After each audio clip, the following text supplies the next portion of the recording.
Hi guys, so kasama ko ngayon si Sir Hill Obrino. So sir, question for you. Bakit po importante mag-invest in real estate? Alam naman natin na real estate kasi mabilis tumaas ang property. So kailangan as soon as earlier mag-invest kagad tayo. Right now kasi ang dati ang presyo ng condo or 2 bedroom is nasa 2 million lang. Ngayon kasi iba na siya. Na-appreciate kagad 9 million, 10 million na ngayon. So pag maganda, pag lalabas ng project, mag-invest kagad para makahabol ka, makasabay sa trend o sa price na mababa pa.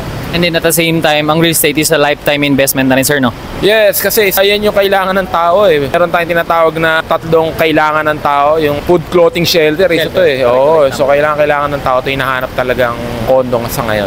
Sir, nag-business din ba kayo before or sales? Oo, business ko kasi mga property rin ng mga kondo rin. Pinaparent ko yung mga unit na may hawak namin. Sir, do you go to college? Oo, nakapag-college din ako. Tapos ka, nag-apply ka sa corporate, minimum. Pero iba kasi pag real estate ka, in 1 year kasi kaya mong kitain yung more than retirement mo na eh. Sir, may mga natatakot mag-try ng real estate or sales. Ano mga masasabi mo, lalo na kung sa ngayon is nasa employment sila? Sa ngayon, magsumubok.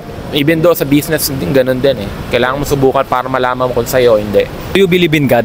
Siyempre, naniniwala ako kay God. Siya yung provider natin eh.